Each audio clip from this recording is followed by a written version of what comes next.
Hello and welcome to Method CRM User Tutorials. My name is Earl and today we are continuing our series on Report Designer. In this video we're going to look at auto-created series. Now, what is this and why would you use an auto-created series? I'm going to bring up the chart we made in the last video of invoices. If you remember, we split that up into 3 series: paid, unpaid, and total. It was kind of simple because all I did was just copy and paste, so that wasn't that hard. But what if I want something more involved? Let's say I want to split it up by sales reps. Do I really want to go through the trouble of creating 5 series for 5 different sales reps or more? No, I want the computer to do it. That's what computers do. Let me go back to the original chart, which only had the 1 series of invoice amounts over the months. If you aren't too sure how to make this chart, it's the first half of the previous video. I'm going to edit this chart because I'm too lazy to start a new one.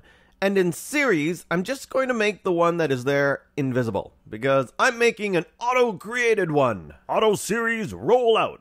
Anyway, let's just go down to data and then hit the auto-created series tab. The first thing I'm going to do is set the data member to the invoice, which was the master table. Now, there are 3 main things that need to be filled here, and it may be confusing what to fill in. You need to fill in the series, the argument, and the value.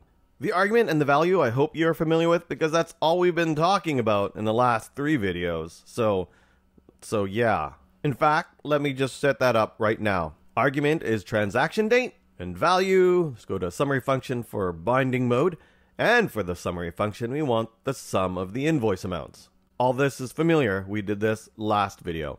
And so on to the 3rd requirement, and it wants a series. What does it mean by that? Well, let's just take a look at the original graph here. This is just 1 series, the invoice amount series. What we want to do is split this series up by sales rep. So, whatever you want to split the series up by, that is what you put in for series. Here's another example. Do you remember the last video? We split up the series by paid and unpaid by creating 2 different series. We could have auto-created that by choosing the is paid field for the series. See how useful this is? We can make this automatic. In our example, we want to split the series up by sales rep. So let's choose sales rep for the series.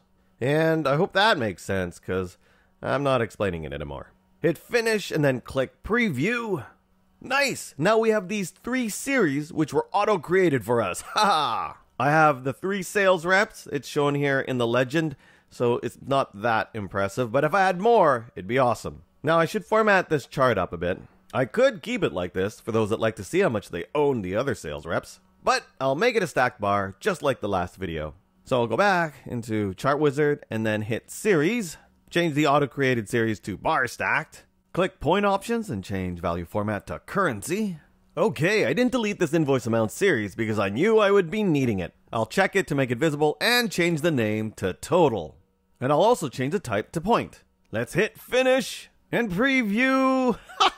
Look, it looks awesome. And that's it. That's auto-created series. In the next tutorial, we will look at pivot grids. If you have any questions, you can leave them in the YouTube comments, check our documentation, post on our forums, or you can tweet us at Method CRM. Thanks for watching and have a great day. Bye-bye.